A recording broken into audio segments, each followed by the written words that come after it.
আসসালামু আলাইকুম ওরহমতুল্লাহ। সুপ্রিয় শিক্ষার্থীবৃন্দ, আশা করি তোমরা সবাই ভালো আছো। এই ভিডিওটি তৈরি করছি ষষ্ঠ শ্রেণীর শিক্ষার্থীদের জন্য। তোমাদের চতুর্থ সপ্তাহে চারু কারুকলা বিষয়ক যে অ্যাসাইনমেন্টটি দেওয়া হয়েছে তার একটি নমুনা উত্তরপত্র নিয়ে ভিডিওটি তৈরি করা। তোমরা জানো, লকডাউনের পূর্বে তোমাদের প্রথম 3 সপ্তাহের অ্যাসাইনমেন্ট দেওয়া হয়েছিল, তারপর সাময়িকভাবে অ্যাসাইনমেন্ট বন্ধ করা হয়েছিল। অ্যাসাইনমেন্ট এখন আবার চালু হয়েছে। চতুর্থ সপ্তাহে তোমাদের 2টি অ্যাসাইনমেন্ট দেওয়া হয়েছে, একটি হচ্ছে বিজ্ঞান বিষয়ের উপর, অন্যটি হচ্ছে চারু কারুকলা বিষয়ের উপর। দেখো, এই ভিডিওটিতে তোমরা চারু কারুকলা বিষয়ের অ্যাসাইনমেন্টটি এবং তার উত্তরপত্র দেখতে পাবে। তোমাদের অ্যাসাইনমেন্টটি দেওয়া হয়েছে প্রথম অধ্যায় থেকে। অ্যাসাইনমেন্টের শিরোনাম হবে প্রথম অধ্যায় চারু কারুকলার পরিচয়।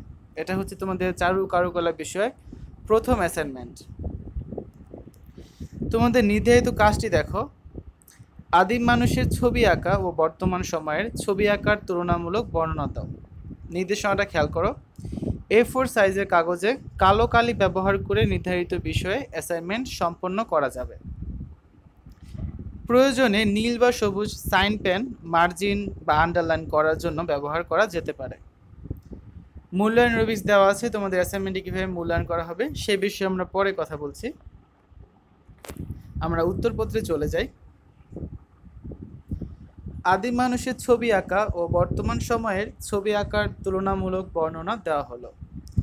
আদিম মানুষের ছবি। আদিম মানুষরাও ছবি আঁকত।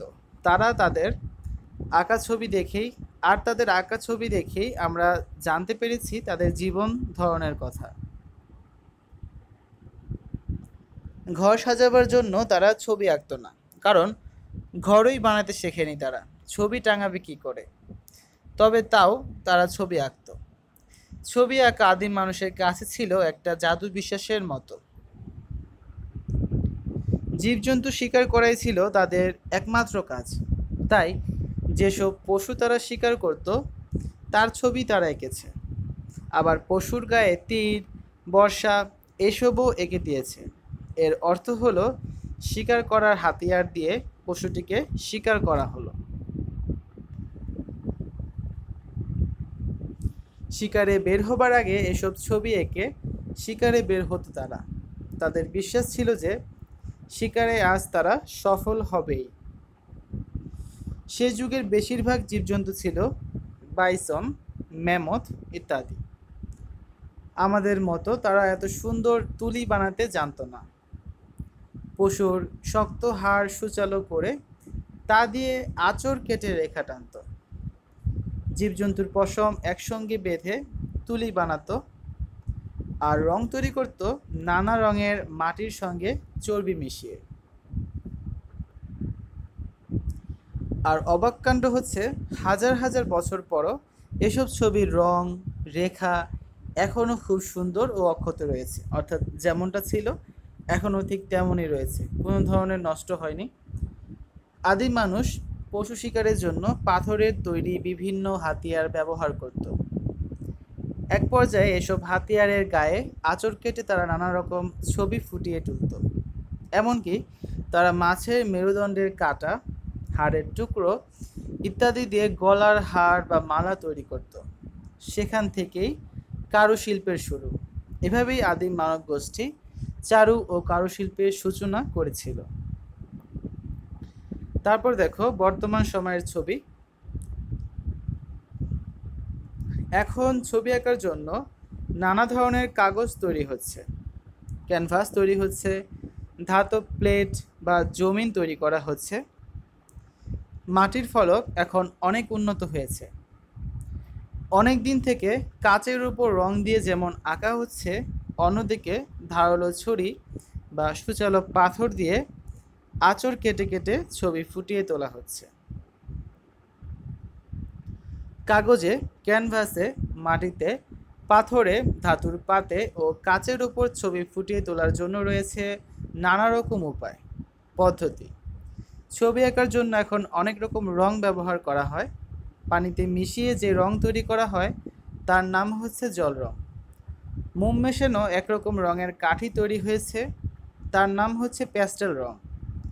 রঙের সাথে তেল ও তারপিন মিশিয়ে বড় বড় শিল্পীরা ক্যানভাসে বা কাঠের পাটাতনে যে ছবি আঁকেন তার নাম হচ্ছে তৈল রং বা তেল রং। বর্তমানে ছবি আঁকার জন্য অ্যাক্রেলিক রং নামে এক ধরনের রঙে খুব তাড়াতাড়ি ছবি আঁকা যায়। এই রং পানি ও তেল মিশিয়ে দুরকমভাবেই করা যায়। তোমরা যারা সাধারণত ড্রয়িং করে থাকো ঘরে, বা যারা ড্রয়িং করতে পছন্দ করো, তারা অনেক ধরনের রঙের সাথেই পরিচিত আছো।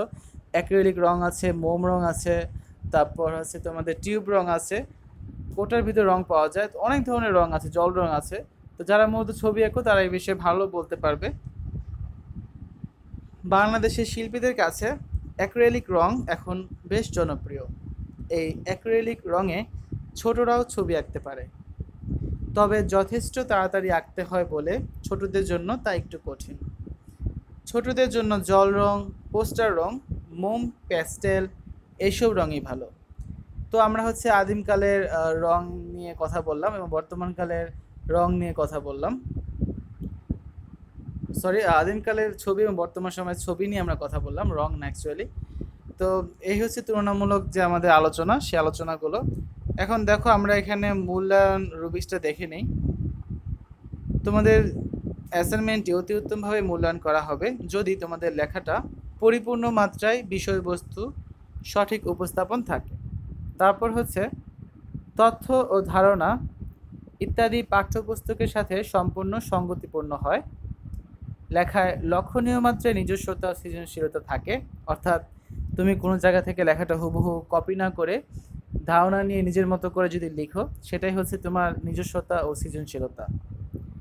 তারপর হচ্ছে তুলনা উপস্থাপনের সার্বিক দিক বিবেচনা করতে হবে এবং পরিচ্ছন্ন উপস্থাপন করতে হবে, অর্থাৎ সুন্দর করে জিনিসটা গুছিয়ে লিখবে, একটা ধারাবাহিকতা বজায় রেখে তোমাদের অ্যাসাইনমেন্টটি করতে হবে। যদি এই বিষয়গুলো ফলো করো, সেক্ষেত্রে কিন্তু তোমাদের অতি উত্তমভাবে অ্যাসাইনমেন্টটি মূল্যায়ন করা হবে। তারপর দেখো উত্তমের ক্ষেত্র কি, অনেকটা একই রকম, শুধুমাত্র অধিকাংশ ক্ষেত্রে বিষয়বস্তু সঠিক উপস্থাপন এই জিনিসটা হচ্ছে। আর অতি উত্তমের ক্ষেত্রে হচ্ছে পরিপূর্ণ মাত্রায় বিষয়বস্তু সঠিক উপস্থাপন, অর্থাৎ তোমাদের যদি দু একটা মিস্টেক হয়ে যায়, সেক্ষেত্রে তোমাদের কিন্তু অতি উত্তমভাবে মূল্যায়ন করা হবে না, উত্তমভাবে মূল্যায়ন করা হবে। তো এই বিষয়গুলো মাথায় রাখবে যখন অ্যাসাইনমেন্টগুলো করবে, যাতে তোমাদের অ্যাসাইনমেন্টটি পরবর্তীতে অতি উত্তমভাবে মূল্যায়ন করা হয়। আর যারা পূর্ববর্তী অ্যাসাইনমেন্টগুলো করোনি, বা তোমাদের যে আরেকটি অ্যাসাইনমেন্ট দেওয়া হয়েছে এই সপ্তাহে, অর্থাৎ বিজ্ঞান অ্যাসাইনমেন্টটি, তার উপরে আই বাটন আছে, এখানে আই বাটনে প্লেলিস্ট লিঙ্ক পেয়ে যাবে, অথবা তোমাদের যে ডেসক্রিপশন বক্স আছে ভিডিওটির, সেখানেও প্লেলিস্ট লিঙ্ক দেওয়া থাকবে। সেখান থেকে চাইলে কিন্তু তোমরা অ্যাসাইনমেন্টগুলো করে ফেলতে পারো। তো আজ এ পর্যন্তই, সকলের সুস্থতা কামনা করছি। সবাই ভালো থাকবে। আল্লাহ হাফেজ।